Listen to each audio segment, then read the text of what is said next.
எல்லாரும் எப்படி இருக்கீங்க? நாங்கள் ரொம்ப நல்லாயிருக்கோம். நான் வீடியோ போட ஸ்டார்ட் பண்ணி இன்னையோட 10வது நாள். இப்போ வரைக்கும் கரெக்டாக போட்டுட்ருக்கேன். இதுக்கப்புறமும் கண்டினியூஸாக போடுவேன்னு நினைக்கிறேன்.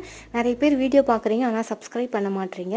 வீடியோஸ் பிடிச்சிருந்தா கண்டிப்பாக சப்ஸ்கிரைப் பண்ணுங்கள். இந்த வெயிலை யூஸ் பண்ணிவிட்டு என்னோட அக்கா அழகாக வடகம் போட்டு எனக்கு வீடியோ அனுப்பியிருந்தாங்க. எனக்கு மொத்தம் 5 அக்கா இருக்காங்க, ஒரு அண்ணா. நான் 7வது பிள்ளை, செல்ல பிள்ளை. என் ஊரில் கடைக்குட்டின்னு சொல்லுவாங்க.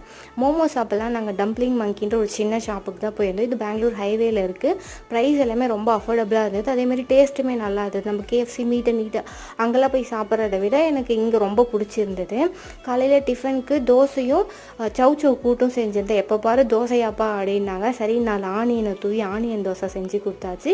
மதியத்துக்கு உருளைக்கிழங்கும் காராமணியும் போட்டு காரக்குழம்பு வச்சுக்கிட்டேன். இது செய்யும்போது எனக்கு சின்ன வயசு ஞாபகம் வந்துச்சு. ஏன்னா நான் ஸ்கூல் முடிச்சுட்டு ஹாஸ்டல் போயிட்டேன், அப்படியே வேலைக்கும் போயிட்டு பெருசாக இதெல்லாம் சாப்பிட்ற ஆப்பர்ச்சுனிட்டி எனக்கு கிடைக்கவே இல்லை. ஸோ டேஸ்ட்டுமே நல்லா இருந்தது நான் செஞ்சது.